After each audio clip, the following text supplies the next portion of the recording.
안녕하세요. 저는 시모, 시누이 그리고 남편에게 한 방 먹이고 시원하게 이혼해버린 30대 여자입니다. 가끔 제가 이혼을 했다고 하면 아무것도 모르면서 좀 참고 살지. 요즘 젊은 사람들은 이혼을 참 쉽게 생각하는 것 같아. 이런 말을 하는 사람들도 종종 있는데요.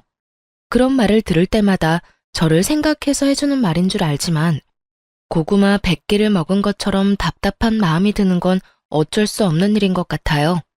그런 걱정은 굳이 해주지 않아도 될 텐데 하는 마음이 들기도 하고요. 이때까지는 그저 이혼했다는 사실만 밝혔을 뿐 이혼 사유에 대해서 자세히 설명한 적이 없었는데요. 오늘은 제가 평소 애정하는 사연 열차에서 저의 이혼 스토리에 대해 풀어보려고 합니다. 그러면 시작해 보겠습니다. 저와 남편은 흔하디 흔한 소개팅으로 만나 결혼까지 하게 되었어요. 결혼 당시 남편은 모아둔 돈이 별로 없었고 시댁에서도 대학원까지 다니는 시누이 뒷바라지를 하느라 저의 결혼에 도움이 될 형편이 되지 않는 상황이었죠. 형편이 되지 않다고 결혼을 미룰 수도 없는 노릇이고 미룬다고 형편이 더 나아질 것 같지도 않았어요. 그렇다고 없던 일로 하기엔 남편을 너무나도 사랑하고 있었죠. 남편의 능력을 보고 결혼을 결심한 것도 아니었지만 모아둔 것이 없어도 너무 없던 터라 조금 고민스러웠던 것도 사실이에요.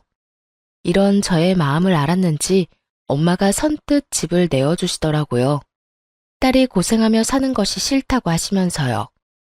혼자의 힘으론 해결이 불가능한 상황이었기에 전 엄마의 도움을 받기로 했고 그렇게 저희는 남들보다 편하게 신혼집을 마련해 살게 되었습니다. 이런 상황을 시댁에서도 알고 친정에 많이 고마워하셨고요. 아가, 이야기 들었어. 사돈께서 집을 내주셨다며? 이렇게 고마운 일이 어디 있겠니? 너도 알다시피 우리가 막내딸 뒷바라지 한다고 하나뿐인 아들 장가가는데 아무 도움도 주지 못해서 마음이 좋지 않았는데 이렇게 도와주신다고 하니 죄송한 마음이 들지만 한편으론 마음이 놓이는구나. 감사하다고 꼭 전해주렴. 네, 어머님. 저희가 잘 살면서 갚으면 되니 어머님은 신경 쓰지 마시고 아가씨께 더 마음 써주세요. 길게 공부하는 게 여간 힘든 일이 아니잖아요. 그렇게 말해주니 고맙구나. 하여튼 우리 아들이 마누라 하나는 잘 골라왔네. 이런 시모였는데 화장실 들어갈 때 마음과 나올 때 마음이 다르다고 하잖아요. 어쩌면 사람이 그럴 수 있는 건지요. 친정에서 집을 받아 결혼할 때는 그렇게나 좋아하며 감사하더니 막상 결혼을 하고 나니 시모가 변하기 시작했어요. 자격지심도 그 정도면 병인데 엄마 집이니 엄마 명의로 두는 것이 당연한 건데도 시모는 저희가 사는 집이면 명의도 당연히 넘길 뿐만 아니라 제 명의도 아닌 공동 명의로 해줘야 하는 것이 아니냐며 딴지를 걸기 시작했어요. 10원짜리 하나 보탠 적도 없는 친정엄마 집을 두고 말이죠. 예, 너 혹시 우리 아들 기 죽이고 그러는 거 아니지? 네? 제가 왜 제 남편 기를 죽여요, 어머님? 그런데 갑자기 그런 말씀은 왜 하시는 거예요? 혹시 남편이 무슨 말 하던가요? 아니, 그런 게 아니라 지금 사는 집이 사돈 명의이지 않니? 그래서 혹시나 우리 아들이 장모집에 산다는 생각에 기죽어 지낼까 봐서 그렇지. 그러게 진작 해주는 김에 명의까지 다 넘겨주면 얼마나 좋아. 공동명의로 말이다. 그랬으면 우리 아들 어깨 축 펴고 살았을 거 아니야. 매번 이유를 바꿔가며 명의 타령을 해대는 것이 지겹지도 않은지 참 끈질기게도 명의를 걸고 넘어지더군요. 몇 달 동안 같은 문제로 걸고 넘어지니 기계적으로 답하던 그러게요 소리도 나오지 않을 지경이었어요. 그래서 전 이 지겨운 명의 문제를 마무리 짓기 위해 조금 단호하게 나가기로 했어요. 어머님, 제가 이런 말까지 하지 않으려고 했는데요. 아무래도 지금 확실하게 하지 않으면 계속 같은 문제로 감정 상할 것 같아서 말씀드릴게요. 왜? 뭐? 무슨 할 말이라도 있니? 혹시 명의 바꿔주신다고 하든? 아니요. 명의는 앞으로도 절대 바뀔 일 없을 거예요. 지금 사는 이 집, 저희 엄마가 힘들게 번 돈으로 마련해서 조금이라도 편하게 생활하시려고 세주고 계시던 집이었어요. 생활비에 꼬박꼬박 보탠대던 집, 딸이랑 사위 대출 걱정하지 말고 살라고 내주신 건데 명의까지 바라면 그게 도둑놈 심보 아닐까요? 심지어 집 세금도 여전히 엄마가 내고 계신다고요. 한 푼이라도 더 모아야 저희도 안정된 생활할 수 있다고 하시면서요. 그러니까 앞으로 명의 문제는 꺼내지 말아주셨으면 해요.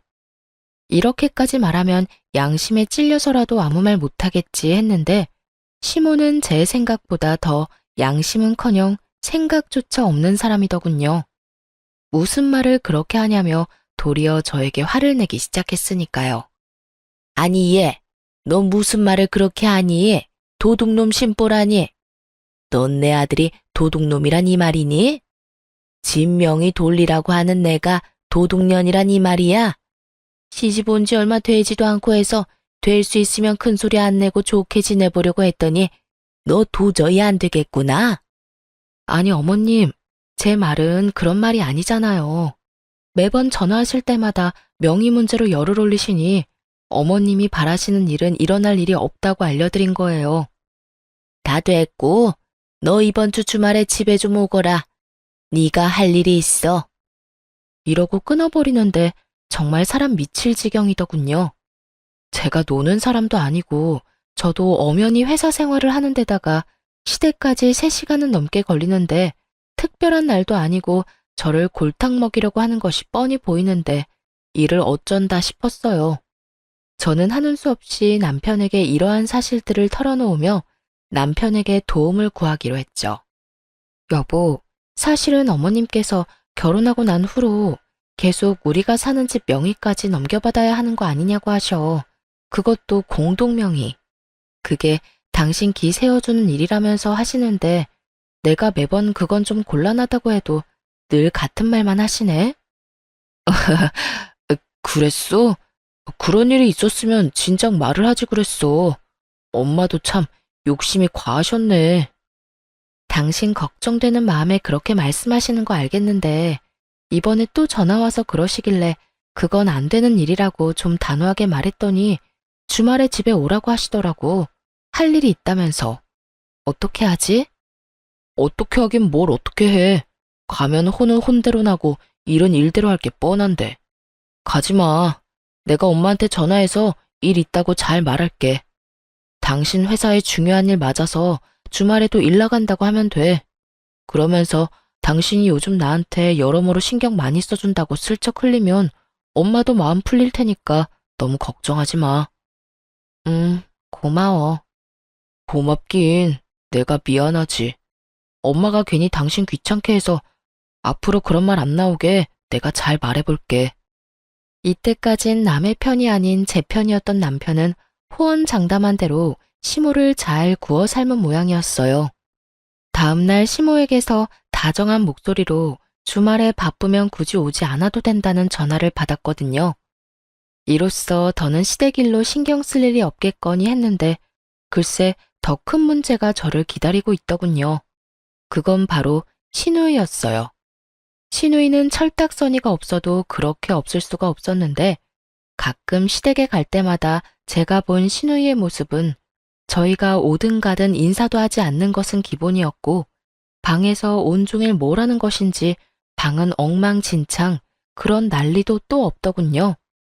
그런 인간이 집안일을 돕는 일은 전혀 없었고 식사 자리도 가장 늦게 나와 밥만 딱 먹고선 제 밥그릇 한번 치우는 법이 없더군요. 본인 행동은 그따위로 굴면서 입만 열면 하는 말은 가관이었어요. 언니, 엄마한테 들었는데 생전 엄마한테 전화 한 통 안 한다면서요? 며느리로서 적어도 일주일에 한 번은 시어머니한테 연락해야 하는 거 아니에요? 도리 몰라요, 도리? 적어도 도리는 지키면서 삽시다, 우리. 그거야 제가 연락드리기 전에 어머님이 전화를 주시니까 굳이 제가 할 필요가 없어서요. 어머님께서 일주일에 많으면 4번, 적어도 2번은 연락해 주시는데 굳이 저까지 연락을 드려야 할까요? 아무리 그래도 엄마가 먼저 하는 거랑 언니가 먼저 하는 거랑 느낌이 다르잖아요. 아무튼 언니도 엄마한테 연락 좀 하고 살라고요. 아가씨, 연락 문제는 어머님이랑 저랑 알아서 할게요. 방금 말했다시피 어머님이 그렇게 자주 연락이 오는데 제가 궁금한 게 뭐가 있을 것이며 제가 굳이 먼저 연락할 일이 뭐가 있겠어요? 아가씨는 나중에 결혼하면 시어머니랑 일주일 내내 연인 사이처럼 전화통화하면서 지낼 수 있어요? 별로 할 말도 없는데 굳이 도리상? 그건 아니지만 그거 아니면 그냥 저희 일은 저희가 알아서 하게 두고 아가씨 일이나 신경 써요. 어머니께 들어보니 아가씨 방 청소도 제대로 안 한다고 한숨 쉬시던데 딸 된 도리로 나이 많은 엄마를 부려먹으셔야 하겠어요? 그것뿐이에요.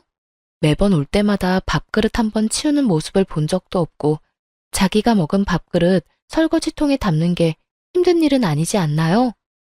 전 진정한 도리가 무엇인지 시누이에게 알려주었고 제 말에 시누이는 입을 꼭 다물고 그저 저를 노려보다 방으로 들어가 버리더군요. 본인이나 잘하지 어디서 도리 운운하며 시누이 노릇이나 하려고 드는 건지 어이마저 없는 지경이었어요. 더 어이없는 건 이런 시누이에게 오냐오냐 하는 남편의 태도였어요.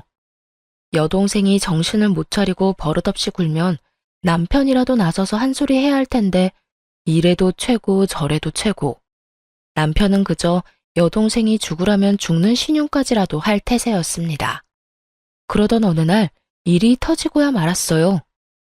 여보, 제발 정신 좀 차려. 많이 양보해서 아버님, 어머님이 막내딸 예뻐하는 거 그러려니 한다 치자. 그런데 당신은 도대체 왜 그래? 왜 동생 일이라면 나사 하나 빠진 사람처럼 무조건 다 오케이냐고. 내가 뭘 또 그렇게까지 했다고 그래? 당신이 너무 예민하게 구는 거 아니야? 예민? 아가씨가 우리 엄마한테 째째하다고 말할 처지나 된다고 생각해? 그럴 말할 입장이냐고. 우리 엄마가 이 집 우리 살게 해준 것만 해도 감사할 상황에 뭐?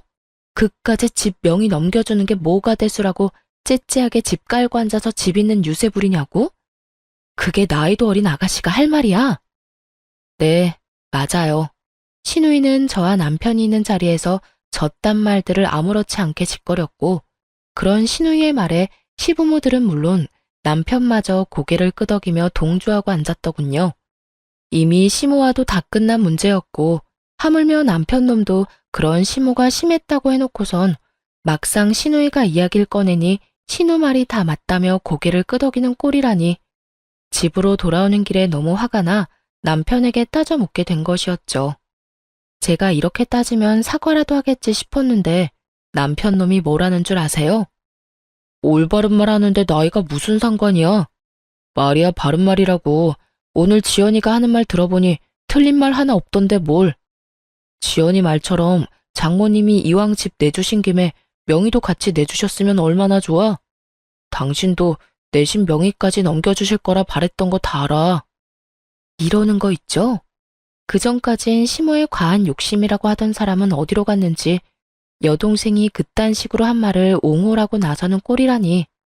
남편의 말을 듣는 순간 전 머리끝까지 화가 치솟아 올랐고 그야말로 남편을 쥐잡듯 잡아버렸습니다. 알긴 뭘 알아. 내가 당신이랑 당신 집 같은 줄 알아? 어떻게 사람들이 양심이 없어? 새 한 푼 내지 않고 우리 엄마 집에서 살면서 뭐? 이젠 명의까지 내놓으라고? 거기에다 째째해? 당신은 다를 줄 알았는데 뭐가 어쩌고 저째? 이럴 줄 알았으면 엄마가 집 들어가서 그냥 살라고 할 때 반대하는 거였어. 아니다. 지금이라도 늦지 않았네. 우리 이사 나가. 이사 나가서 대출을 껴서 집을 사든 월세살이를 하든 그렇게 하자고. 난 더는 우리 엄마한테 감사하기는커녕 명의까지 탐내는 당신이랑 우리 엄마 집에서 못 살아. 제 말에서 깊은 분노를 느낀 남편은 서둘러 그런 뜻이 아니었다며 저를 달래기 시작했고 집에 도착할 때까지 전 한마디도 하지 않았어요. 화가 너무 난 상태였던지라 입을 여는 순간 이혼이라는 말이 나올 것만 같았거든요. 그 후론 남편이나 시댁에서나 명의 이야기는 꺼내는 일이 없었고 저는 최선을 다해 시댁 식구와의 만남을 피하며 지내고 있었습니다. 만날 때마다 기분만 상할 뿐더러 기운만 뺏기니 아무리 시댁 식구라 한들 만나고 싶지 않은 마음이 컸으니까요. 남편 역시 이런 제 마음을 알았는지 굳이 시댁 식구들과 저를 엮지 않고 지내며 가족들이 생각나거나 보고 싶은 날엔 혼자 다녀오곤 하더군요. 지금 생각하면 정말 시댁에 간 건 맞았나 싶긴 하지만요.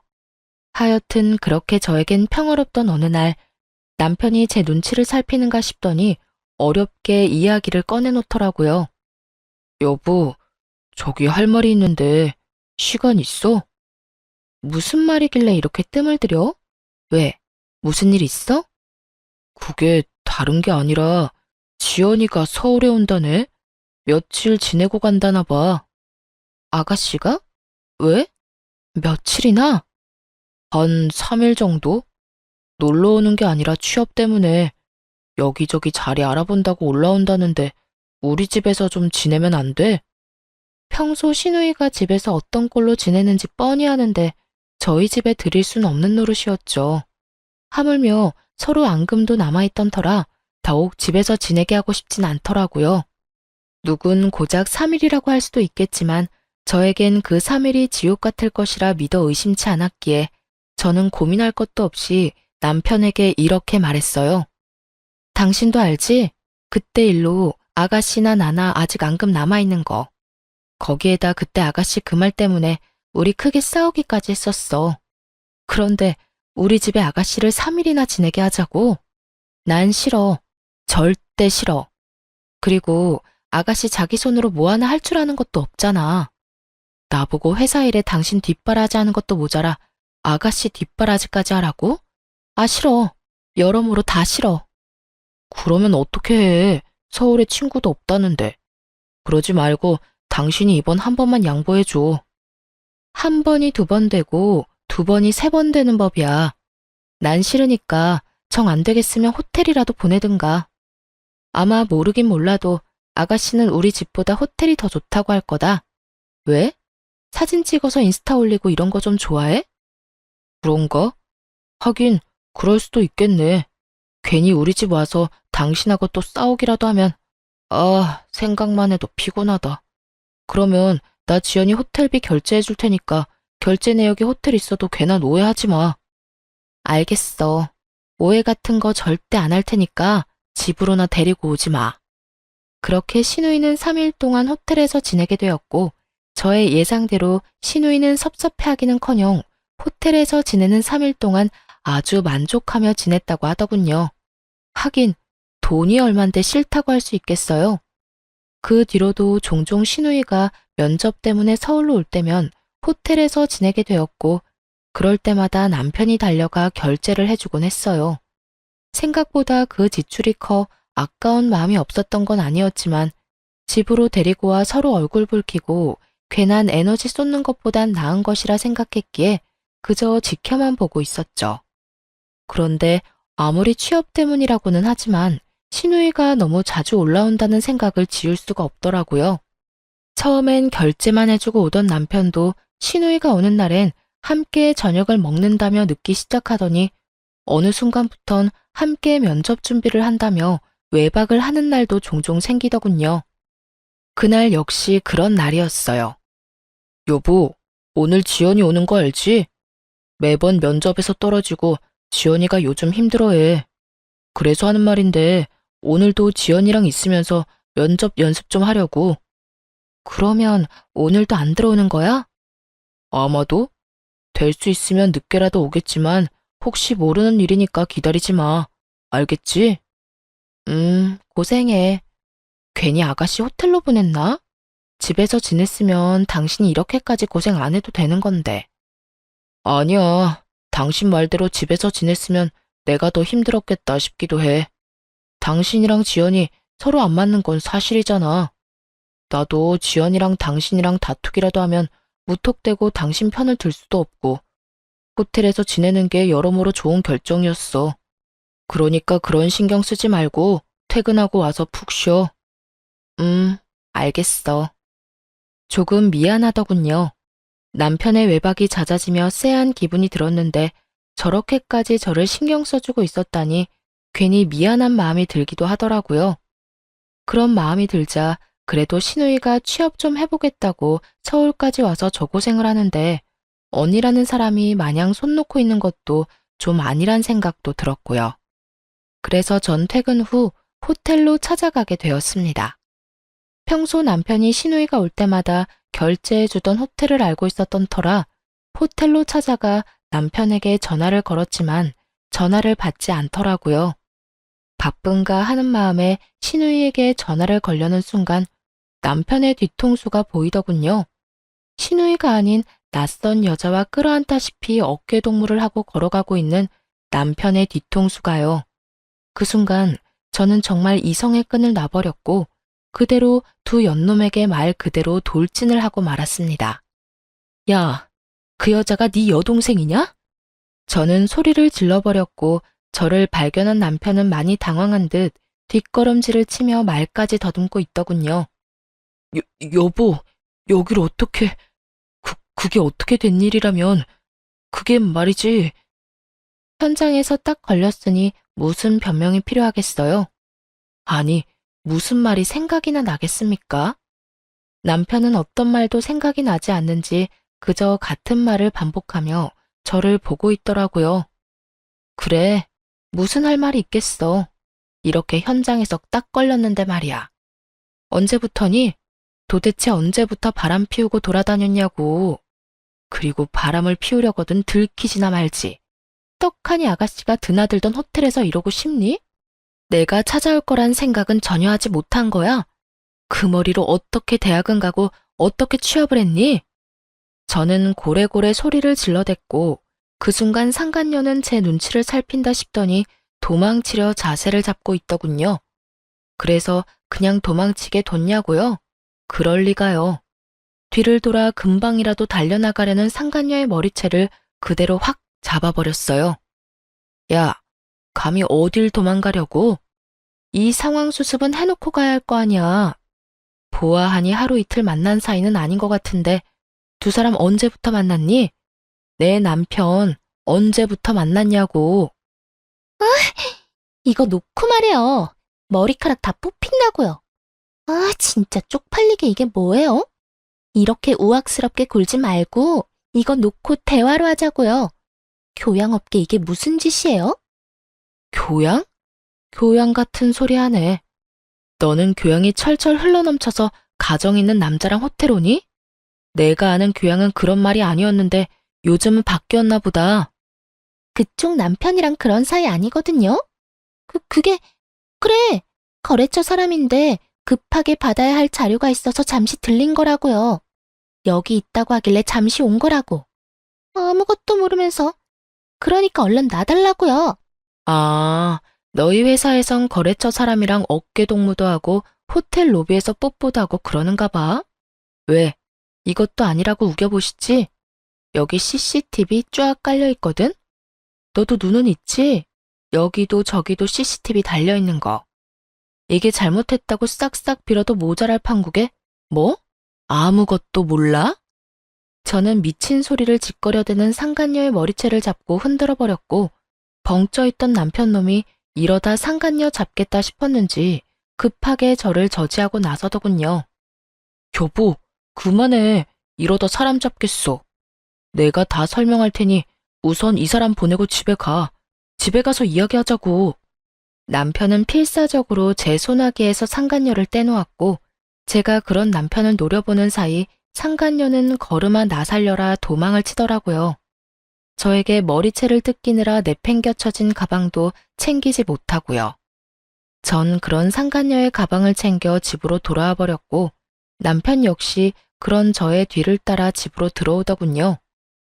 여보, 내가 진짜 미쳤었나 봐. 당신을 두고 내가 그런 짓까지 하면 안 되는 거였는데 한 번만 용서해주면 안 될까? 당신은 못 믿겠지만 정말 처음이었어. 사랑, 이런 감정이 아니라 한순간 충동, 그래, 충동 같은 거였다고. 나한텐 당신뿐인 거 누구보다 당신이 더 잘 알잖아. 나한테 여자는 당신뿐이야. 내가 사랑하는 사람은 당신뿐이라고. 정말 마음을 준 적은 단 한 번도 없었다고. 정말 웃기지도 않은 소리지 않나요? 왜 바람 피우는 것들은 하나같이 이런 말을 하는 건지.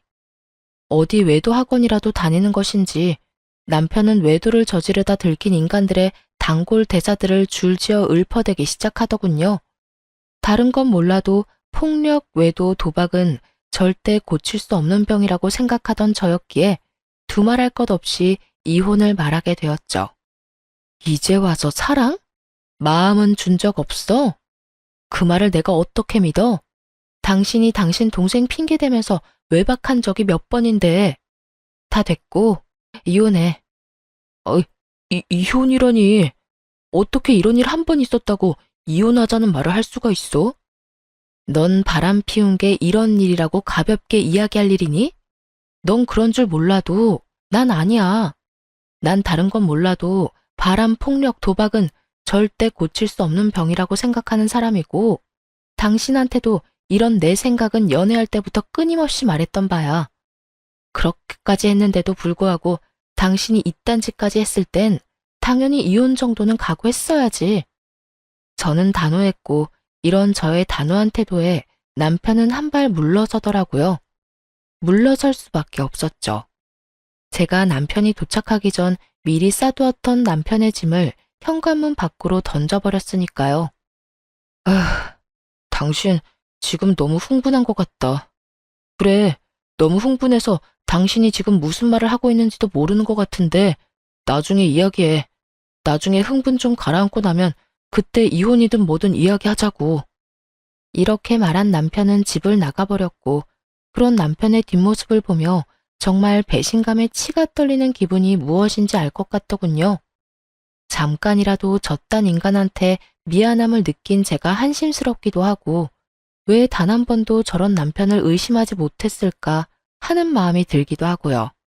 하긴 여동생 핑계로 그것도 다른 것도 아닌 취업을 앞세워 외도를 저지르고 있었으니 의심을 할 수도 없는 상황이었죠. 거기에다 시누이가 정말 올라온 적도 있었고 그런 시누이라면 벌벌 떠는 남편이었으니 꿈에도 생각하지 못했던 것입니다. 그렇게 남편에 대한 원망과 스스로에 대한 한탄으로 치를 떨고 있는데 집에서 나간 지 5분도 되지 않은 남편에게서 전화가 오더군요. 제 휴대전화가 아닌 상간녀가 미처 챙기지 못한 가방 안에 들어있던 상간녀의 휴대전화로요. 하트만 5개인 이름이 뜨고 전 직감적으로 남편임을 알았고 전 전화를 받아 아무 말도 하지 않고 있었어요. 제가 아무 말도 하지 않자 남편은 화가 난 상간녀가 아무 말도 하지 않고 있다고 생각했는지 혼자 말을 쏟아내기 시작하더군요. 자기야, 화 많이 났어? 왜 아무 말도 안 해? 그래. 나 같아도 화 많이 났을 것 같아. 미안해. 내가 좀 더 조심했어야 했는데 갑자기 그렇게 찾아올지 꿈에도 몰랐어. 나 집에서 쫓겨났다? 이혼하자네. 눈 하나 깜짝하지 않고 이혼하자는데 어쩌면 그렇게 독한지. 하긴 그 여자가 독한 구석이 있어. 내가 말했었지? 그 여자 독하다고. 차라리 잘 됐어. 내가 빨리 정리할 테니까 자기가 늘 원하던 대로 우리 같이 살자. 나 이제 자기뿐이야. 내가 그 여자랑 정리만 깔끔하게 되고 나면 자기한테 잘할게. 우선 이혼 전까진 우리 거리를 좀 두면서 지내야 할 것 같아. 이 여자 지금 눈이 완전 뒤집혀서 무슨 짓까지 할지 예상이 안 돼. 혹시나 회사 찾아와서 난리라도 부리면 우리 둘 다 무사히 회사 생활하는 건 힘들 거야. 내가 끝까지 이혼은 안 된다고 하면서 이 여자 마음 달래면 이혼은 하더라도 회사까진 찾아오지 않을 거야. 그렇게까지 치사하게 굴려자는 아니거든. 하여튼 지금도 당장 자기한테 가고 싶은데 혹시나 사람 붙였을 수도 있어서 못 가. 그러니까 너무 섭섭해하지 말고 많이 놀라고 화났을 텐데 진정 좀 하고 쉬어. 그럼 끊을게. 사랑해 자기야. 난 자기밖에 없어.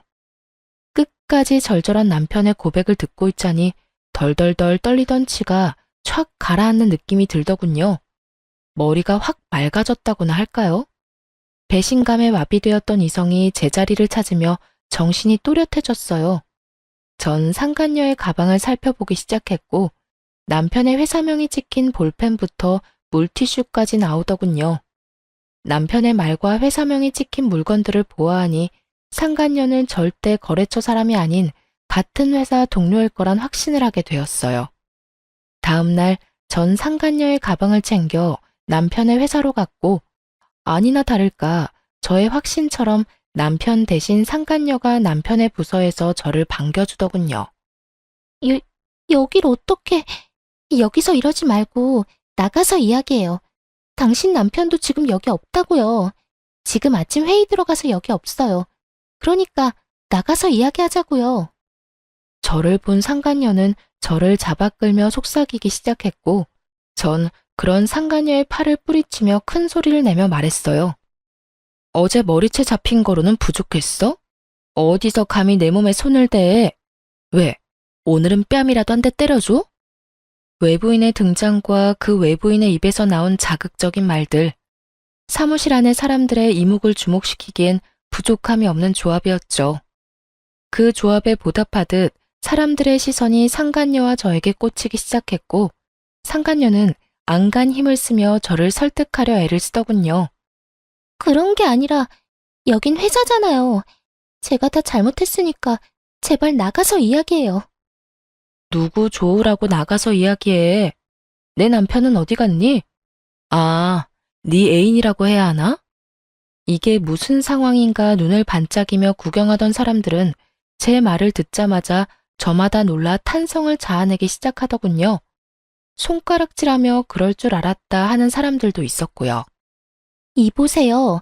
이것도 엄연히 명예훼손인 거 알고 있어요? 경찰에 신고하기 전에 당장 나가요. 나가서 이야기를 나누든 뺨을 때리든 나가서 하자고요. 경찰? 경찰은 내가 부르고 싶은 심정이야. 아, 다 됐고, 내 남편 얼굴 보고 가겠다는데 그것도 안 되는 거니? 호텔은 너랑 다녀도 호적은 아직 내 남편인데 얼굴 정도는 보고 가야 하지 않겠어? 이호민 씨, 혹시 이호민 씨 어디 갔나요? 제 입에서 남편의 이름이 나오는 순간 남편이 저에게로 달려오는 모습이 보이더군요. 얼굴이 사색이 되어서요.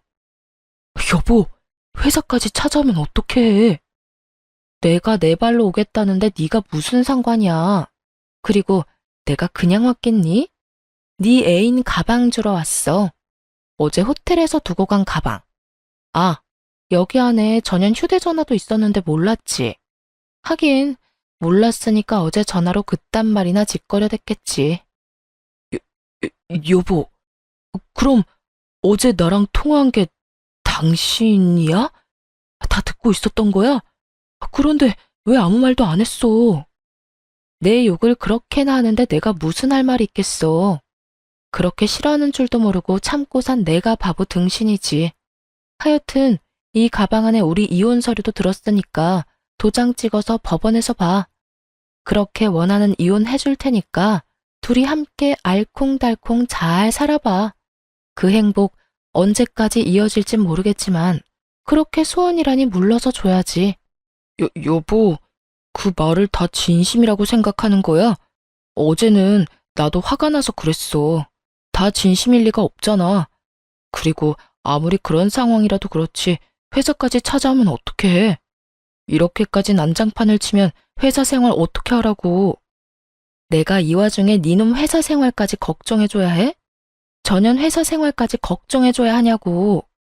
내가 너같이 모자란 거 데리고 살아주니까 진짜 혹은 줄 알았니? 네가 잘못했다고 빌면 마음 약해져서 네가 원하는 대로 움직여줄 거라 생각했어? 꿈도 꾸지 마라.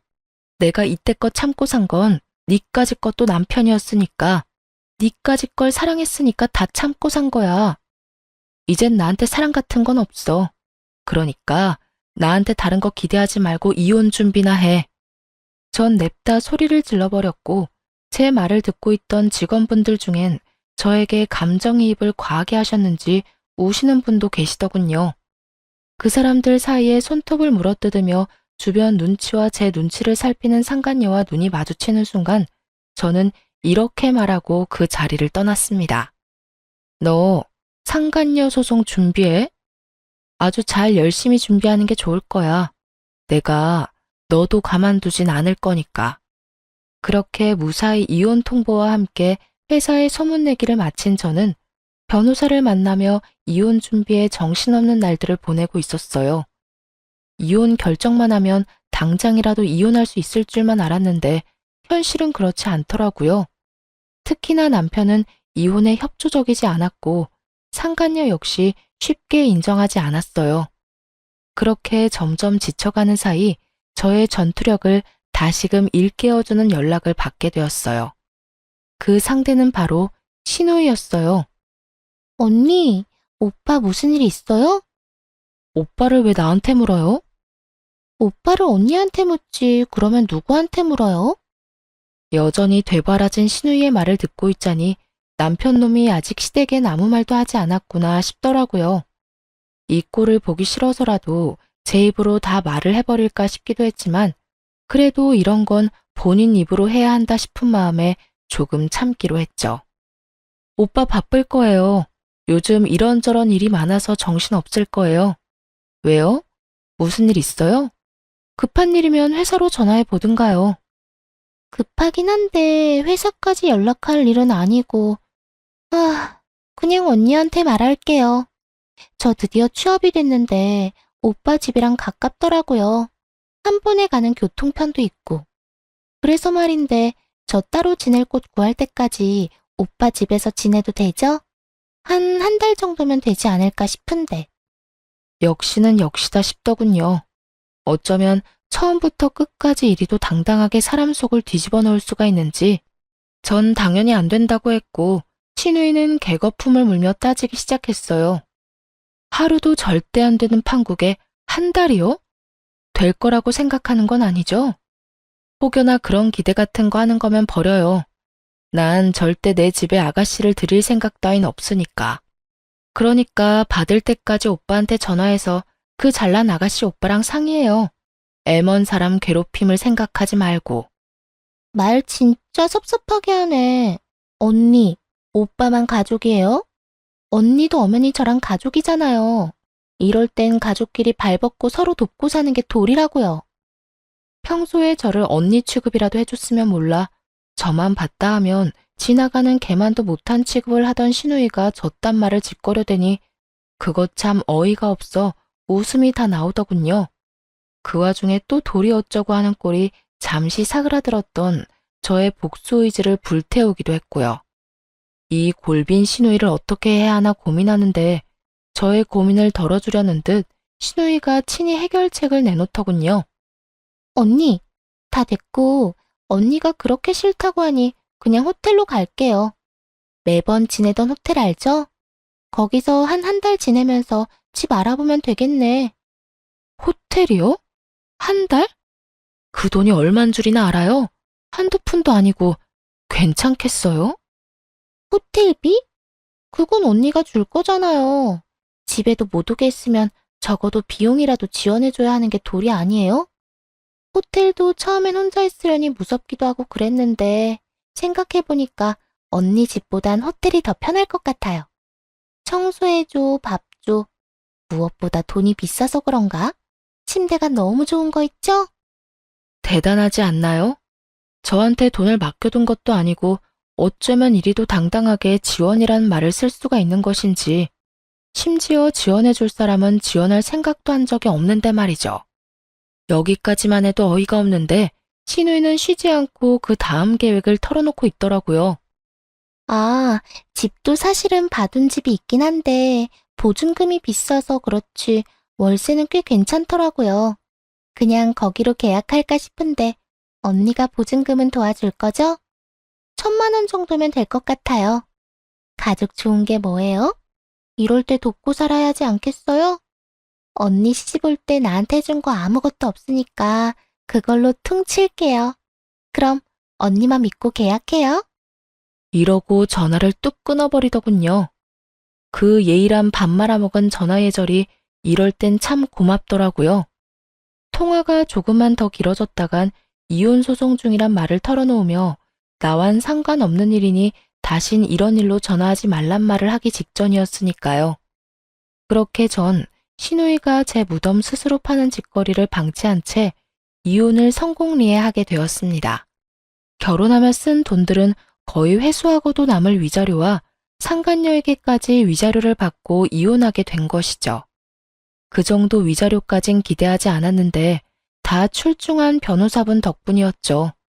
두 사람은 회사에서 권고사직을 당한 상태로 보였고 계획대로 되는 일이 없자 사이도 틀어진 것 같더라고요. 이게 다 너 때문이야. 이게 왜 나 때문이야? 다 네 놈 때문이지. 유부남이면 유부남답게 행동했어야지. 내가 뭘 어쨌다고. 그렇게 말하는 너야말로 나 유부남인 거 다 알면서 나한테 꼬리쳤잖아.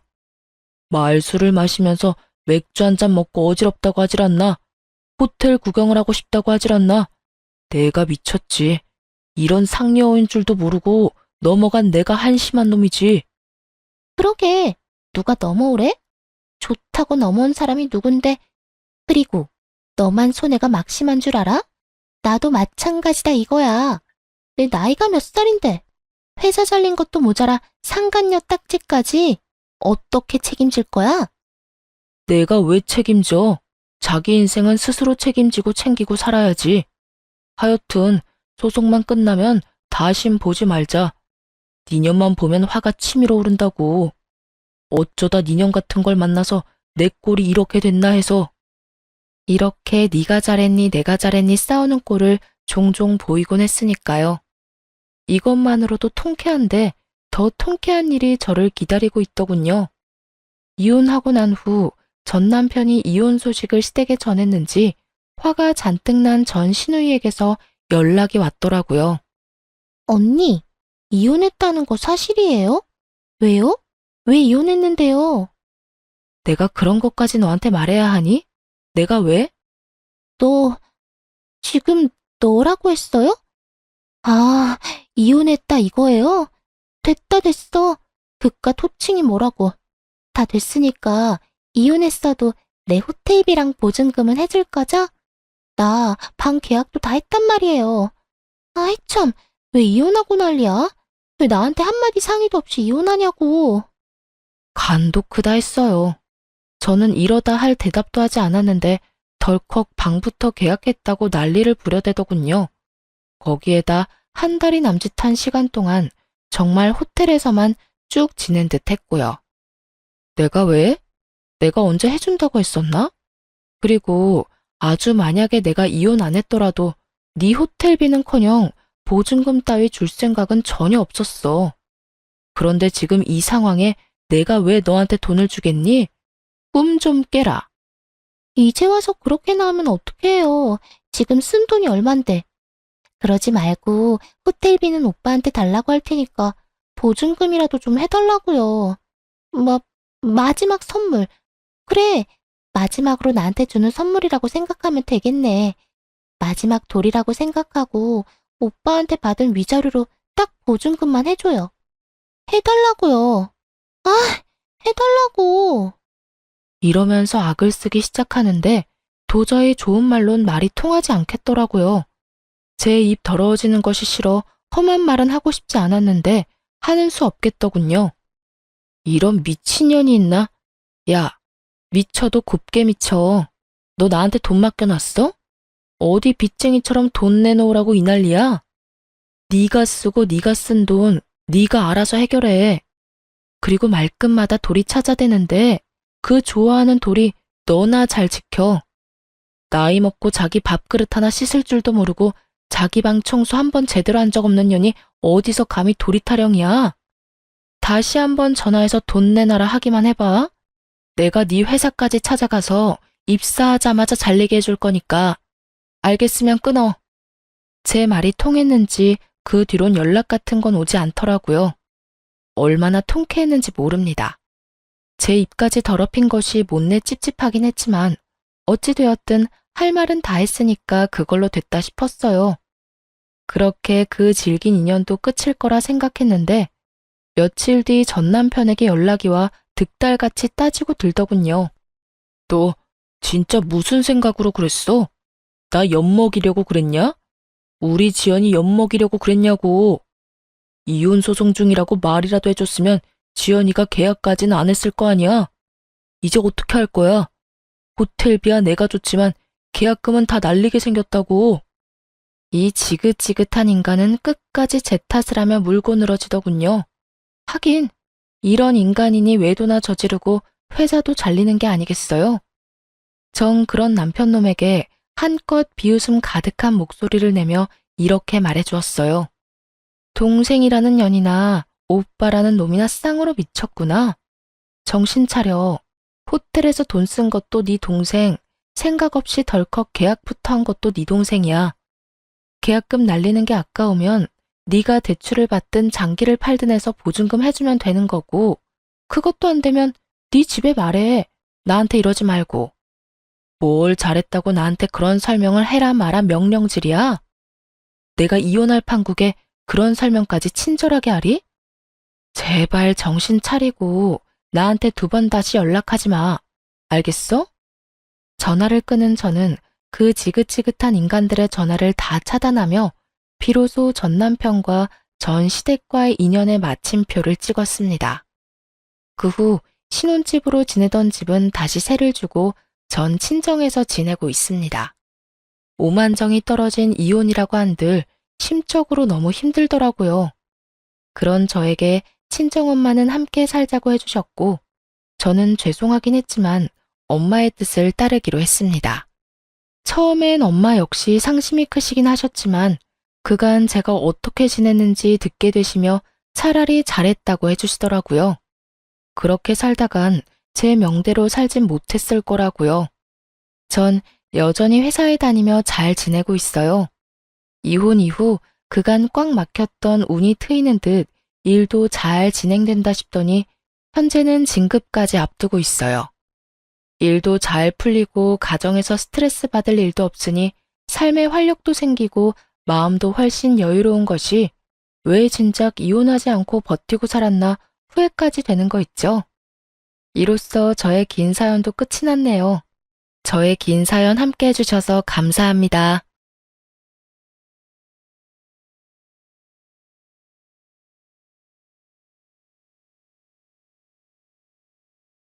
안녕하세요. 저는 말로만 딸 같은 며느리가 꿈이라면서 실제로는 저를 돈으로만 여긴 시모에게 통쾌하게 이혼을 선물한 30대 여자입니다. 요즘 이혼 흠이 아니라고들 하시지만 그래도 막상 이혼을 결심하는 건 쉽지 않았어요. 결혼 전에 나름 똑소리 난다는 평을 들었는데 시댁과 딱 잘라 말하는 게 힘들었고 그런 이유로 이혼을 결심하는 것도 힘들었습니다. 어찌 되었든 저는 이혼을 했고 지금 생활에 만족하면 다 된 것이겠죠. 이쯤 되면 제가 왜 이혼까지 하게 되었는지 궁금하실 텐데요. 구질구질하고 답답했던 제 결혼 생활 이야기 시작해 볼게요. 저와 남편은 친구의 친구 사이였어요. 제 친구의 남자친구의 친구가 남편이었죠. 각 친구 무리 중 솔로였던 사람은 남편과 저뿐이었고 친구들끼리 모이다 보면 자연스럽게 남편과 짝이 되곤 했습니다. 그러다 보니 가까워질 수밖에 없었고 정신을 차려보니 연인 사이를 지나 결혼까지 하게 되었습니다. 남편과 연애하던 시절 시모에게서 전화가 종종 오곤 했어요. 아들, 어디야? 밥은 먹었어? 시간이 몇 시인데 먹었지. 엄마는? 식사는 하셨어요? 응, 나도 먹었어. 오늘 친구들이랑 밥 먹고 차도 한 잔 마시고 들어가는 길에 우리 아들 밥은 먹고 다니나 해서 전화했지. 그런 걱정하지 말고 집에 조심해서 들어가. 나 친구랑 있으니까 할 이야기 있으면 집에 가서 해. 이렇듯 시모의 전화가 있을 때마다 남편은 엄마가 혼자 있어서 이렇게 전화가 오곤 해. 사실 어릴 때 아빠 돌아가시고 아빠 없이 혼자 키워주셔서 나한테 의지하는 것도 있고 엄마는 딸이 갖고 싶었는데 딸이 없으니 날 딸처럼 대하기도 하고 하여튼 그래. 혹시 엄마랑 통화하는 거 불편한 건 아니지? 아니, 불편하긴. 그냥 딸 같은 아들이구나 싶어. 나쁘게 보이지도 않고 말이야. 사실이었어요. 엄마에게 다정한 남편을 보며 그저 딸 같은 아들이구나 하는 생각이 들었을 뿐 다른 쪽으로 전혀 생각하지 못했죠. 그냥 별 대수롭지 않게 생각했던 것 같아요. 하지만 결혼을 하고 나니 딸 같은 아들인 남편과 그런 남편에게 많이 의지하는 시모에게서 문제가 생겨나기 시작했어요. 그 문제는 바로 시모가 남편에게 의지하는 것도 모자라 저에게까지 의지하기 시작했다는 것이었어요. 남편을 키워준 부모인 시모가 며느리에게 의지 좀 하는 것이 뭐가 문제냐고 생각하시는 분들도 계시겠지만 뭐든 정도가 있는 것이 아니겠어요? 시모는 정도란 전혀 모르는 사람처럼 저에게 의지를 하기 시작했고 전 그야말로 아주 곤란한 상황의 연속이었어요. 전 결혼을 하기 전부터 재택근무가 가능한 직종에 근무하고 있었는데 결혼하고 난 후에도 임신 계획을 세우며 재택근무를 계속하게 되었어요. 그런데 제가 계속 집에 있으니 시모는 제가 일을 한다는 인지 자체가 없는 사람처럼 저를 불러내기 시작하더라고요.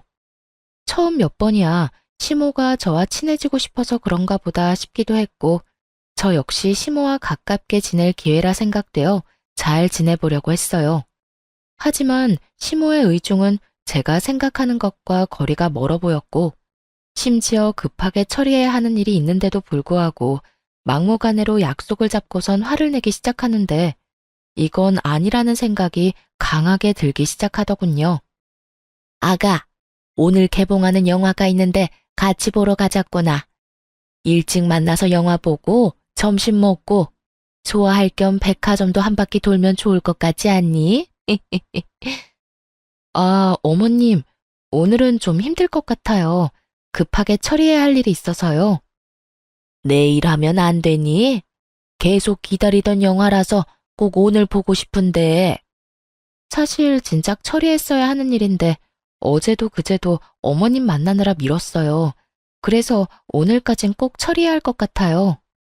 그래? 그러면 몇 시까지 일하면 되니? 설마 밤늦게까지 해야 하는 건 아니지? 해봐야 알 것 같은데 왜 그러세요? 너 일 끝나는 대로 보러 가려고 그러지. 일찍 만나서 영화 보고 쇼핑도 하고 싶었는데 어쩔 수 없지 뭐. 오늘 심야로 영화만 보고 내일 만나서 쇼핑하자꾸나. 이쯤 되니 시모는 저를 의지하는 것이 아닌 호구로 여기는 것이 분명해 보이더군요. 매번 만나자고 해서 나가면 시모는 지갑조차 가지고 오지 않았고 한번 백화점에 구경하러 가자고 할 때마다 꼭 하나는 사드려야 만남이 끝이 나곤 했으니까요.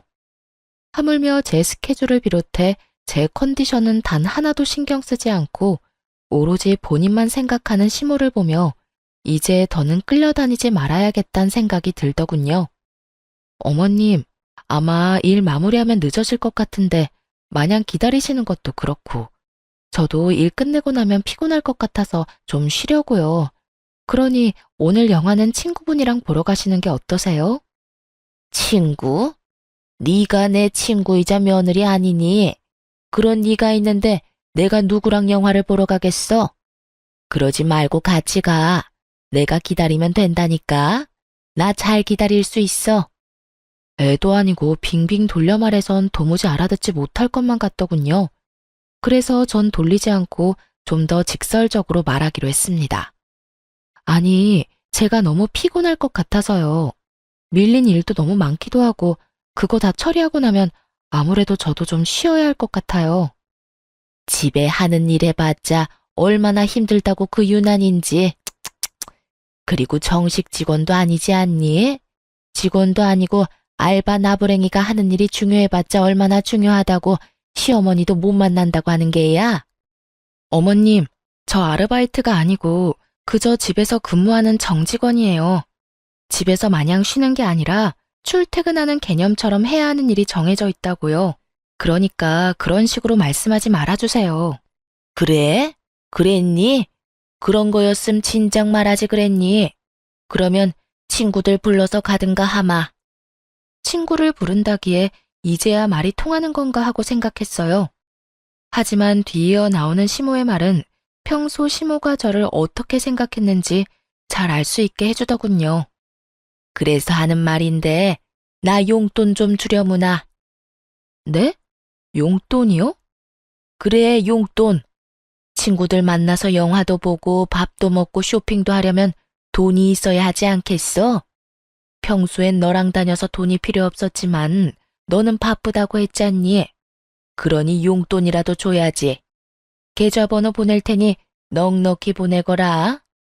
저의 예상대로 시모는 저를 돈 쓰는 호구로 여기며 당당하게 돈을 요구해 왔고 어떻게 하나 고민하다 결국 30만 원을 보내드렸습니다. 지금 생각하면 왜 돈까지 줬나 싶은데 그땐 그게 최선이라고 생각했던 것 같아요. 딱 그때까진 그래도 이런 시모라도 사랑하는 내 남편을 혼자 힘들게 키워주신 분이라는 생각이 강해 잘 지내고 싶었으니까요. 하지만 이런 제 생각을 산산이 부숴버리는 연락을 받게 되었어요. 바로 그날 저녁에요. 네, 어머님. 오늘 영화 재미있게 보셨어요? 식사는 잘 챙겨 드셨고요? 영하고 나발이고 넌 젊은 애가 통이 작아도 어쩌면 그렇게나 작니? 네? 갑자기 그게 무슨 말씀이세요? 통이 작다니 혹시 돈이 모자랐어요? 뭘 당연한 걸 물어? 고작 30만 원으로 누구 코에 붙이라고 그걸 용돈이라고 보낸 게야. 네 그 코딱지만한 씀씀이 때문에 내가 오늘 친구들 앞에서 얼마나 창피했는 줄 알기나 알아? 여러분, 30만 원이 작은 돈인가요? 영화 보고 밥 먹는데 도대체 얼마를 보내드려야 통 큰 며느리 소리를 들을 수가 있는 것인지 그쯤 되니 궁금해지더군요. 득달같이 화를 내는 시모의 반응에 당황한 제가 아무 말도 못하고 있자 시모는 이대로 밀어붙이자 싶었는지 더 황당한 말을 꺼내놓기 시작하더군요. 그러지 말고 너 쓰는 카드 있지? 카드 있긴 하죠. 그런데 카드는 왜요? 왜긴 왜야. 이럴 때마다 용돈 받아 쓰는 것도 나도 힘들다. 그러지 말고 너 쓰는 카드 그거 나 다오. 내가 가지고 있으면서 이럴 때마다 알아서 잘 쓸 테니. 카드를 요구하는 시댁 식구들이 있다는 말을 들은 적 있지만 그 개념 없는 식구가 제 식구가 될 줄은 꿈에도 몰랐습니다. 거기에다 어쩌면 이리도 당당한지 정말 박수라도 쳐주고 싶은 심정이더군요.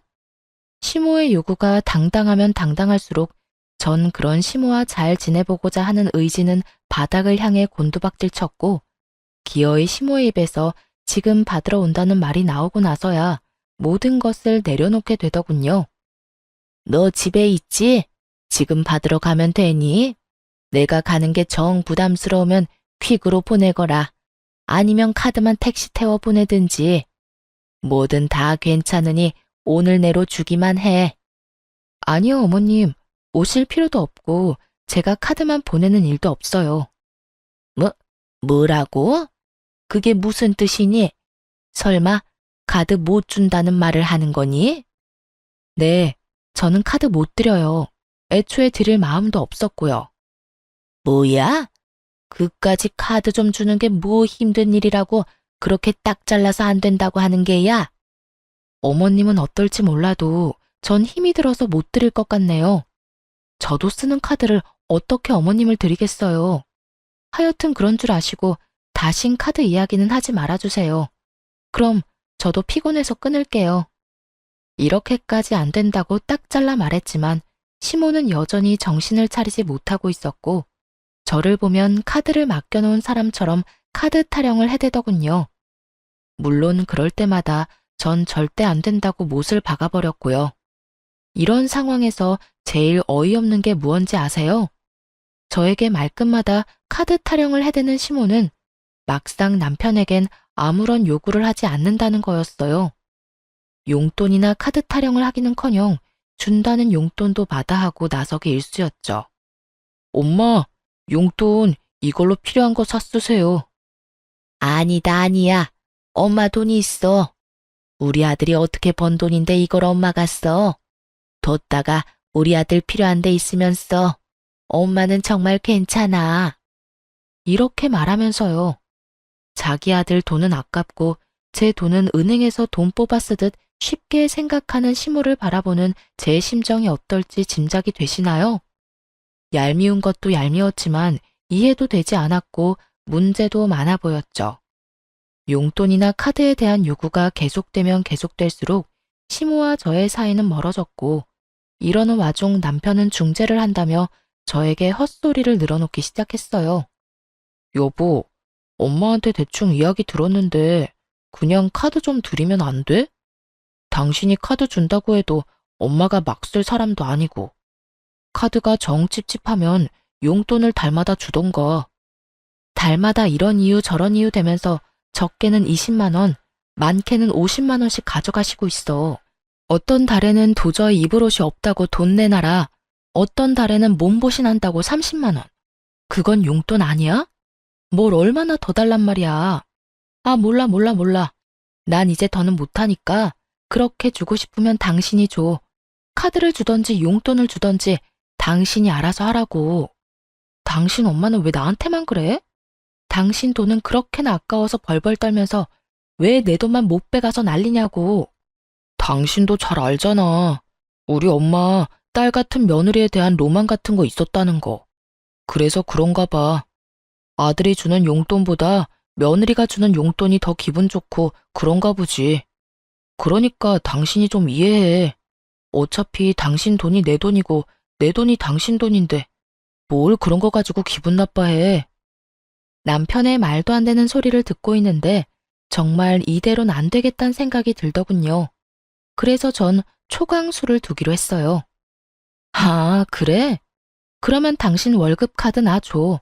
내가 관리할게. 앞으로 거기에서 어머님 이체해주고 용돈 주고 하면 되지? 당신 말대로 그 돈이 그 돈이니까. 아, 어머님 기분 좋으시게 내 이름으로 보낼 테니 그건 걱정하지 말고. 얼마 드리면 만족하시려나? 50만 원? 100만 원? 얼마나 보내드릴까? 아예 통 크게 200만 원 드려? 에이, 여보, 왜 그래?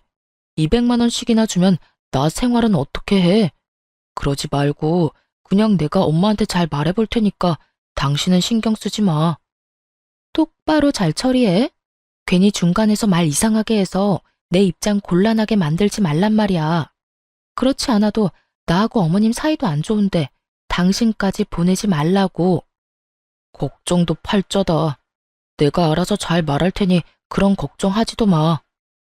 웬일로 큰 소리를 떵떵 친다 싶더니 남편은 시모에게 말을 잘했더라고요. 아주 잘 말이죠. 몇 달 동안 시모에게서 돈을 이유로 하는 연락이 오지 않았고 전 알아서 잘 해결했겠거니 하고 지냈는데 어느 날 갑자기 화가 잔뜩 난 시모에게서 전화가 왔더라고요. 전화를 받았더니 시모는 다짜고짜 화를 내기 시작했고 그 화를 내는 이유가 정말 가관이었어요.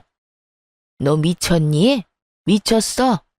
내 아들한테 뭐라고 했길래 내 아들이 네 이름으로 돈을 보내준 것도 모자라 카드까지 네 카드라고 속이고 나한테 줬던 거야. 난 그것도 모르고 그 카드를 얼마나 썼는데. 그래요. 남편은 시모에게 매달 50만 원씩 제 이름으로 보내준 것도 모자라 자기 카드까지 제 카드라 속이며 시모에게 줬던 것이었어요. 카드에 쓰인 영문명을 읽을 줄 몰랐던 시모는 그 모든 것이 제 것인 줄 알고 신나게 카드를 긁어대고 다녔던 것이었어요. 그렇게 몇 달, 생각보다 시모의 씀씀이가 크자 남편이 감당할 수 없는 상황이 되었고 시모의 뒷바라지를 하던 남편은 결국 시모에게 연락을 해 모든 사실을 털어놓으며 카드를 다시 가져가게 되었던 것이었죠. 도대체 왜 네 돈, 네 카드를 두고 내 아들 돈을 쓰게 한 거야? 내 아들이 어떻게 번 돈인데 그걸 쓰게 만든 거냐고. 내가 너한테 카드 달라고 했지 내 아들한테 카드 달라고 했어? 참 이해가 되지 않더군요. 돈은 자기가 실컷 써놓고 그게 왜 제 탓인 건지, 왜 자신이 쓰는 돈은 아들도 아닌 제가 당연하다는 듯 감당해야 하는 건지 혹시 여러분은 이해가 되나요? 전 도무지 시모의 상식이 이해되지 않았고 결국 저 역시 참지 않고 할 말을 다 해버렸어요. 어머님, 아범이 이렇게 말하더라고요. 어머님께 얼마를 주던 아범 돈이 제 돈이고 제 돈 역시 아범 돈이라고요. 그래서 그 돈이 그 돈이면 아범한테 주라고 했어요. 그래서 아범이 어머님께 용돈이고 카드고 줬던 거고요. 그게 무슨 문제가 되나요? 아니, 문제가 된다는 게 아니라 난 당연히 네가 주는 건 줄 알고 썼다니 말이야. 설마 어머님, 아들 돈은 아깝고 제 돈은 막 써도 된다고 생각하시는 건 아니죠? 그럴 리가 있니? 난 그저 며느리가 주는 용돈이 쓰고 싶어서 그랬다니까. 며느리가 주면 꼭 딸이 주는 기분이 들어 좋았단 말이야. 아, 그런 거면 앞으로 아들을 딸이다 생각하세요. 돈도 저보단 더 통 크게 잘 쓰잖아요. 용돈에다가 카드에다가. 그런 아들이 또 어디 있대요? 그나저나 많이 쓰시긴 했나 봐요. 기껏 드린 카드 쓰지 말란 말까지 나온 거 보면 말이에요. 시모는 제 말에 약이 바싹 오른 듯 씩씩거리는 소리가 휴대전화를 뚫고 나올 지경이었어요. 하지만 그것도 잠시 시모는 이대로 질 수 없다는 듯 준비한 말을 꺼내기 시작했어요. 그래서 말인데, 나 너희랑 같이 살려고 한다. 네? 저희랑 같이요? 그러니까 우리 집에서 저희랑 같이 산다, 이 말씀이세요? 그래, 우리 아들 말 들어보니까 요즘 내가 쓴 돈 때문에 좀 힘들다고 하더구나. 우리 집에 드는 기본적인 생활비도 그렇고 요즘 물가도 많이 올랐는데 혼자 먹겠다고 이것저것 해대는 것도 낭비 같고. 그래서 내가 너희 집에서 지내면서 음식도 해주고 너한테 살림도 좀 알려줄 겸 말이다. 정말 좋은 생각 같지 않니? 내가 같이 살면 생활비 이중으로 안 들고 따로 용돈 줄 필요도 없지 않니? 그냥 필요할 때마다 네가 사주면 되니까 말이다. 시모는 아예 저희 집에 살면서 저를 괴롭히겠다는 것도 모자라 제 지갑을 시모 지갑인 양 살겠다는 말을 당당하게도 뱉어내고 있었고 전 고민할 것도 없이 이렇게 답했어요. 어머님, 죄송한데 저는 어머님이랑 같이 살 생각 없어요. 생활비가 얼마가 들든 용돈이 얼마가 필요하든 그건 어머님 아들이랑 잘 이야기하시고요. 여기서 어머님이랑 살 일은 절대로 없을 테니 다신 합가 이야긴 꺼내지도 말아주세요. 그대로 전 전화를 끊어버렸고 그날 저녁 시모에게 이야기를 전해들은 남편이 씩씩거리며 집으로 들어오더군요. 여보, 당신 진짜 너무한 거 아니야? 내가 우리 엄마 힘들게 낳 키웠다고 했잖아. 그런 우리 엄마가 생활비 좀 아끼고 내 돈 아껴주겠다고 우리랑 같이 좀 살겠다는데 그게 그렇게 단칼에 안 된다고 할 일이야? 그러면 고민하다 안 된다고 했어야 했어? 안 되는 건 그 자리에서 안 된다고 딱 잘라 말해야 딴 말 안 나온다는 거 몰라? 그리고 어머님이 돈 아끼려고 우리 집에 들어오고 싶다고 그러셔? 당신은 그 말을 곧이곧대로 믿는 거고 멍청한 거야, 순진한 거야. 아니면 그렇게 믿어서라도 어머님이랑 같이 살고 싶은 거야? 지나가는 사람 아무나 붙잡고 물어봐. 어머님이 정말 돈 아끼려고 합가하자고 하는 건지. 나 골탕 먹이려고 나랑 한 집에 살면서 내 돈을 본인 돈처럼 편히 쓰려고 들어온다는 거잖아. 당신은 왜 그렇게까지 생각하는 건데? 정말로 돈도 아끼고 살림도 도와주시려고 합가하려는 거일 수도 있잖아. 어머님이 직접 말하더라. 자기한테 살림도 좀 배우고 필요한 거마다 내가 다 사줄 테니 용돈도 필요 없다고. 이 말이 무슨 뜻인지 모르겠니? 이래도 내 말이 틀려? 그건 어쨌든 난 우리 엄마 모시고 싶어. 엄마 생활비도 아깝기도 하고 우리 엄마도 우리랑 살고 싶다잖아. 난 무슨 일이 있어도 엄마 모시고 살 거야. 당신이 싫다고 하면 이혼을 해서라도 모시고 살 거라고. 이혼 말을 꺼내고 싶은 사람이 누군데 감히 이혼을 짓거려대는 남편을 보며 정말 오만정이 떨어진다는 말이 무언지 알 것 같더라고요. 알아서 해. 난 절대 어머님 모시고 살 생각 없으니까. 그런 이유로 이혼하고 싶다면 해야지 이혼. 별 수 있겠어? 저 역시 흥분을 한 상태였고 남편 역시 저 못지않은 상태였죠. 저흰 합가와 이혼을 두고 싸우기 시작했고 남편은 생각할 시간을 좀 가지자고 하며 집을 나가버리더군요. 저 역시 흥분을 좀 가라앉힐 필요가 있다고 생각했던지라 남편을 붙잡지 않았어요. 그렇게 며칠이 지났는데도 남편은 집으로 돌아오지 않았고 전 걱정스러운 마음이 들며 시모에게 전화를 걸게 되었어요. 안부를 묻는 겸 남편이 어떻게 지내는지 궁금하기도 했으니까요. 어머님, 잘 지내세요? 나야 뭐, 잘 지낸다.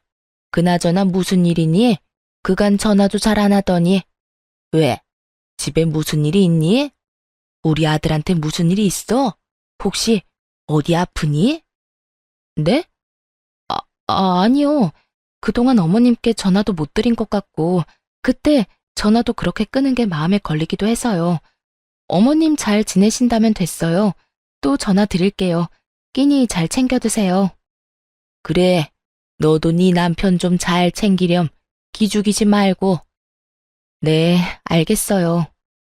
집을 나간 지 며칠인데 남편은 시댁에 간 것이 아니더군요.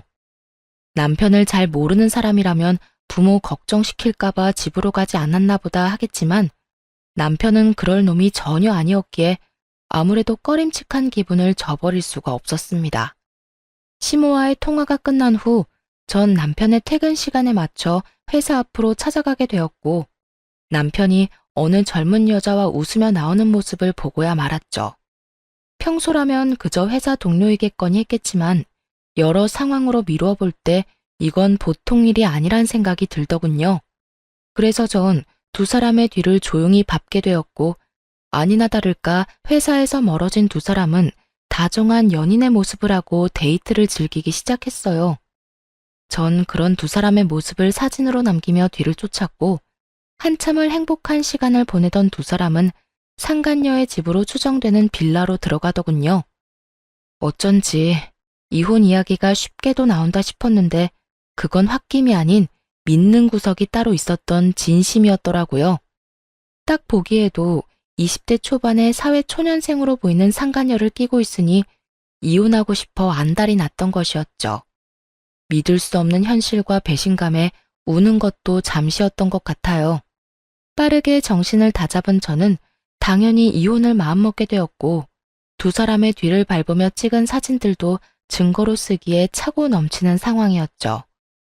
이제 남은 건 어떻게 복수를 하냐 하는 것이었는데 한참을 고민하며 이혼을 준비 중인 저에게 예상치 못한 짐들이 오기 시작했어요. 그건 바로 시모의 짐이었는데 택배로 한가득 끊임없이 옷 박스들이 오기 시작하더라고요. 그렇지 않아도 이혼 준비로 정신이 없는데 이건 또 무슨 짓거리인가 싶어 시모에게 전화를 걸었죠. 어머님, 이게 다 뭐예요? 짐 박스들이 한가득 왔던데요. 아, 그거? 뭐긴 뭐야, 내 짐이지. 나 짐 내놨는데 마침 관심 보이는 사람이 있어서 다음 주쯤이면 다 정리하고 너희 집으로 들어갈 수 있을 것 같구나. 이건 또 무슨 소리인가 싶더군요. 남편 놈은 집 나간 것도 모자라 알고 보니 다른 살림까지 차린 마당에 아무것도 모르는 시모는 저희 집에 살 거라 믿어 의심치 않는 상황이라니. 그것도 저는 단 한 번도 동의한 적 없는 합가를요. 네? 그게 무슨 말씀이세요? 저는 합가 싫다고 했잖아요. 저는 어머님 못 모시고 산다니까요. 아니, 이제 모시고 살 이유도 없다고요. 다 됐고 일단 이 짐부터 다 가지고 가세요. 싹 다 버려버리기 전에 다 가지고 가시라고요. 네가 그렇게 말하면 내가 겁먹을지 아니? 일단 집부터 정리하고 오갈 데 없다고 하면 내 아들이 나 길바닥에서 살게 할 것 같니? 우리 아들이 어떤 아들인데 무조건 나 모신다고 할 거다. 우리 아들한테 말하면 오늘 당장이라도 집으로 오라고 할 게 뻔하지만 내가 너 생각해서 일주일 시간 주는 거야. 내가 보낸 짐 정리도 좀 하고 네 마음도 정리 좀 하라고 말이다. 정말 이유 없는 이혼 없다더니 이 정도면 이혼을 하고도 남을 상황 아닌가요? 다짜고짜 합가를 하겠다니 참 대단하다 싶었어요. 시모는 본인 할 말은 다 끝났다는 듯 전화를 끊어버렸고 이렇게까지 나와주는데 저 역시 복수는 피할 수 없는 운명이다 싶더군요. 이 꼴을 당하고도 그저 조용히 이혼해주면 그거야말로 바보 멍청이 호구 아니겠어요? 전 시모의 짐을 고스란히 잘 가지고 있다가 시모가 말한 일주일이 되는 날에 그 짐을 상간녀의 집으로 보내버렸어요. 그리고 시모에게 연락을 했죠. 어머님, 준비는 다 하셨어요? 준비라고 할 게 있니? 짐은 진작 너희 집으로 보냈고 나머지 정리도 그간 다 했었지. 그렇지 않아도 지금 나가려는 참이었다. 집에 있지? 짐 정리는 다 해놨니? 난 안방 쓰면 되지. 방은 집부터 보시고 결정하세요. 제가 어머님이랑 아범이랑 같이 살 수 있는 새로운 집 구했어요. 그러니까 일단 집부터 보시고 어느 방 쓸지 결정하시면 될 거예요. 어머, 그게 정말이니? 끝까지 반대할 줄 알았더니 웬일로 그런 기특한 결정을 했을까? 드디어 정신 차렸구나. 그래, 시댁 식구하고 척지고 지내봤자 너만 손해야. 그러니까 앞으로 잘해. 내가 한평생 너희하고 붙어 살겠니? 적당히 살다가 알아서 나갈 테니 같이 사는 동안 잘 하려무나. 아, 네. 그럴 거예요, 아마. 아무튼 주소는 문자로 보내드릴 테니 지금 출발하시면 돼요.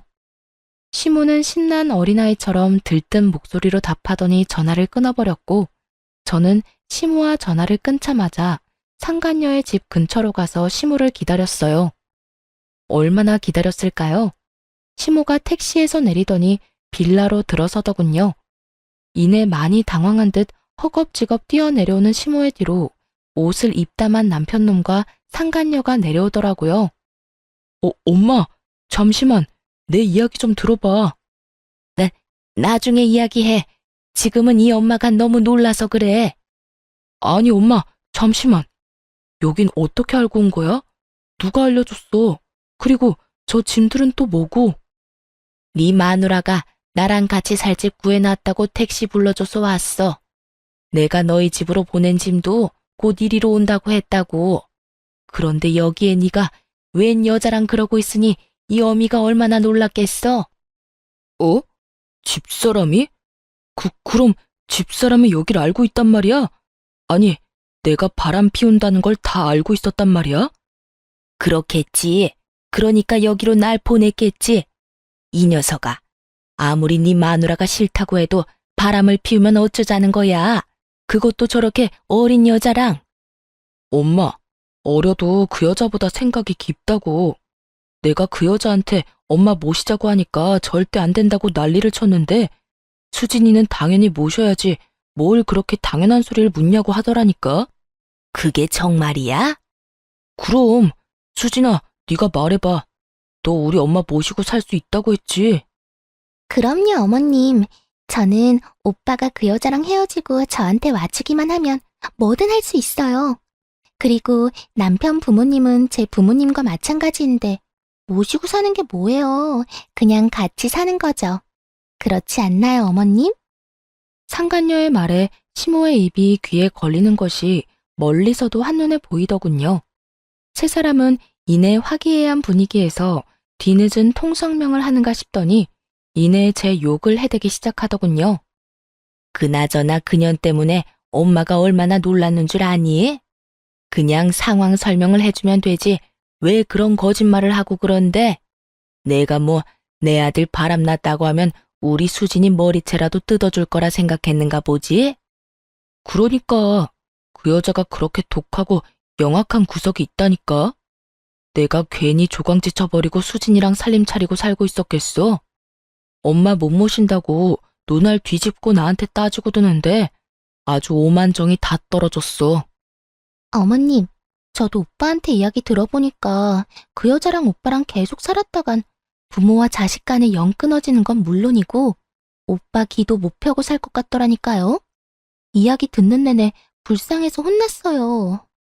그래? 그년이 내 아들 길을 죽였단 말이야? 내 인연을 그냥 내 눈앞에 있었으면 내가 그 머리털을 다 뽑아뒀을 텐데. 그렇게 애타게 보고 싶어하는 시모 앞으로 걸어갔고 저를 발견한 세 사람은 놀란 것도 잠시 의기양양한 표정으로 팔짱까지 끼고 저를 바라보더군요.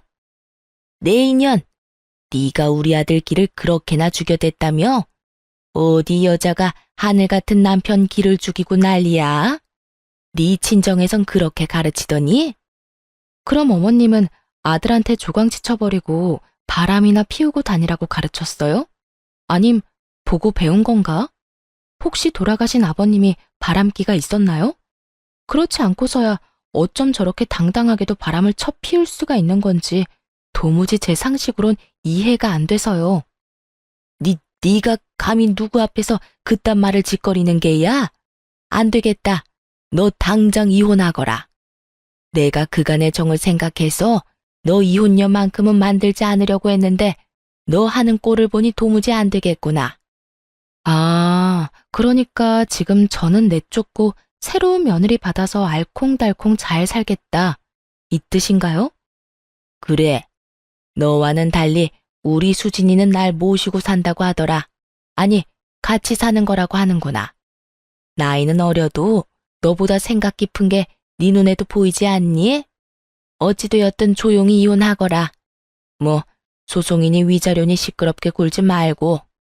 시모가 편을 들어주자 상간녀는 본인이 나서도 되는 자리라고 생각했는지 말을 치고 나오더군요. 어머님 말씀이 옳아요. 저기요, 언니. 제가 이야기 다 들었는데, 언니도 뭐 잘한 거 하나 없던데. 그냥 조용히 이혼하세요. 어차피 증거도 변변치 않을 거라 소송해봤자 소용도 없을 텐데. 괜한 시간 낭비 마시라고요.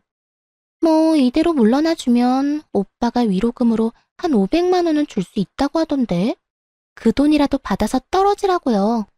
누굴 거지로 보는 건지 돈 500만 원에 조용히 물러서라는 말을 듣는데 정말 손이 벌벌 떨리더라고요. 전 떨리는 손을 들어 그대로 상간녀의 뺨을 때려버렸고 그런 상간녀의 앞을 남편이 막아서더군요. 당신 미쳤어? 지금 누굴 때리는 거야? 제정신이야? 너 같으면 제정신이겠어? 누굴 거지로 하나? 돈 500만 원 먹고 떨어지라고? 터진 입이라고 함부로 짓거리니까 얻어맞는 거야. 알겠어? 그리고 너는 지금 누굴 앞을 막아서는 거야? 사태 파악 똑바로 못하지? 나 사태 파악 똑바로 하고 있어. 그러니까 우리 수진이 괴롭히지 마. 우리 수진이는 독한 당신과는 달리 우리 엄마한테도 잘한다고 하고 우리 엄마 모시고 산다고까지 했다고. 나 그런 수진이 사랑해. 나 이제 당신 같은 여자 안 사랑하고 수진이 사랑한다고. 남은 여생은 수진이랑 엄마하고 살고 싶어. 이혼하자. 당당하다 못해 치기 넘쳐 보이는 남편놈을 보는데 왜 제가 여기서 이런 수모를 겪고 있어야 하나 현타가 오더군요. 그래서 전 제 앞을 막아선 남편의 뺨을 힘껏 때려버리곤 이렇게 말했어요. 그래, 이혼해. 방금 따귀는 마지막 내 선물이니 평생 살면서 기억해라. 그리고 증거 없으니 소송하지 말라고 했지? 그런데 어떻게 하지? 나는 증거가 차고 넘쳐서 그 소송 할 계획인데? 이미 변호사 선임도 끝난 상태고 곧 소송도 진행될 거야. 그러니까 세 사람 준비 잘해. 그때 돼서 울고불고 매달리지 말고 말이야. 아 참! 그리고 지금 사는 집은 내 집이니까 당신 짐 다 빼야 하는 건 알지? 내가 당신 번거로울까봐 어머님 짐 보내는 김에 당신 짐도 다 챙겨서 오기 전에 이리로 보냈어. 곧 올 테니까 짐 정리 잘해. 이삿짐 비용은 내가 낼 필요 없을 것 같아서 결제 안 했으니까 결제도 알아서 하고. 전 그대로 집으로 돌아왔고 그 후로 진행된 이혼 절차는 이혼 후 벌어질 상황에 비해선 순조로웠어요. 증거는 많았고 많은 만큼 확실했죠. 그동안 시모가 보낸 수많은 문자들, 대부분 돈을 요구하고 합가를 강요하는 문자 내용들, 거기에다 하찮은 협박까지 그것뿐인가요?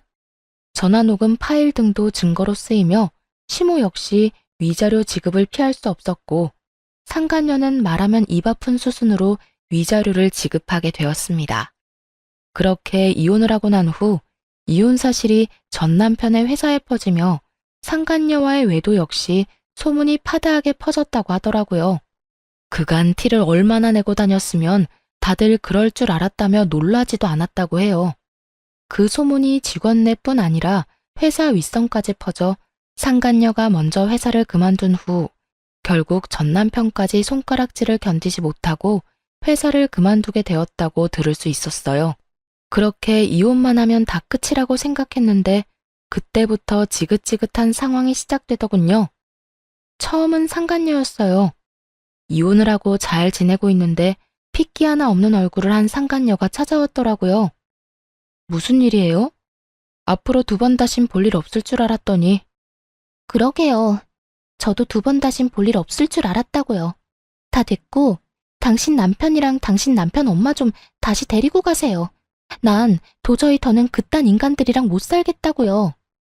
인간 취급은 해주려고 했더니 도저히 안 되겠네. 야, 여기가 어디라고 찾아와서 그딴 말도 안 되는 말이나 짓거리는 거야?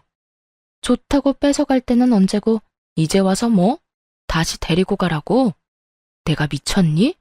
그 혹을 다시 가지고 오게? 그러지 말고 내가 이렇게 빌 테니까 제발 좀 데리고 가줘요. 아들이라는 놈은 회사 그만두고 집에서 빈둥빈둥 놀기만 하고 그 아들 엄마라는 사람은 남의 돈을 물처럼 써대는데 정말 미치겠다고요. 기껏 모은 돈 위자료로 쓰고 두 사람 사치하는 데 쓰고 이러다간 정말 거지는커녕 빚쟁이 되기 일분 직전이라고요. 어머나, 1분이나 남았으면 많이 남았네.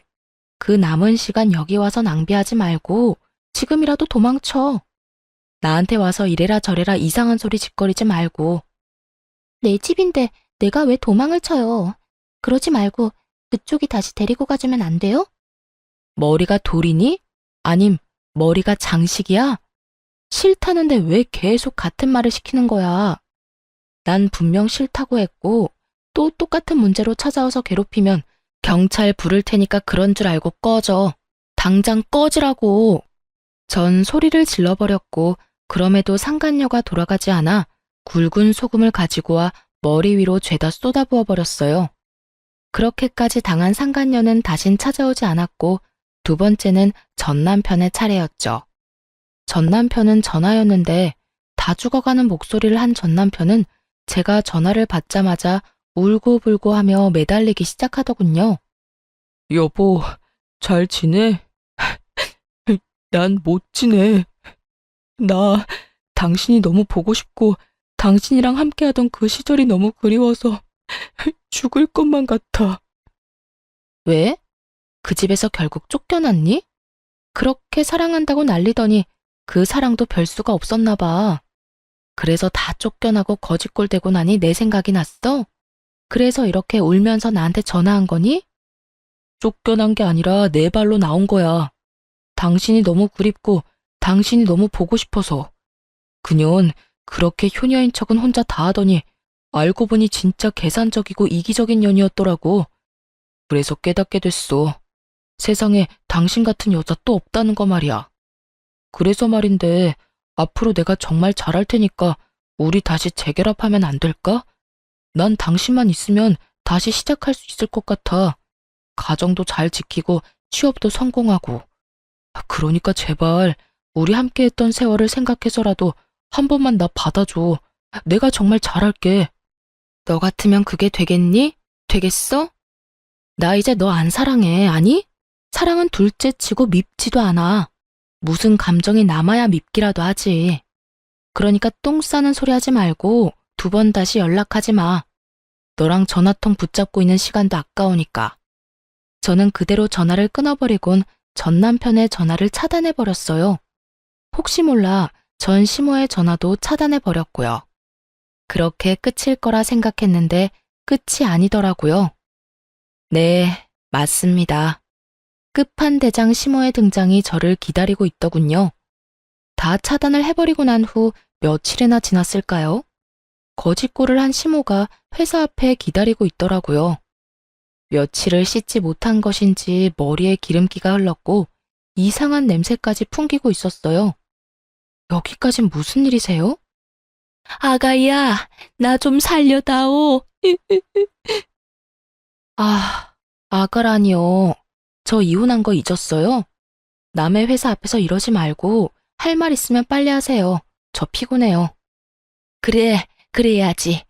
피곤한 사람 붙잡고 길게 이야기하면 안 되지. 그러니까 말이다.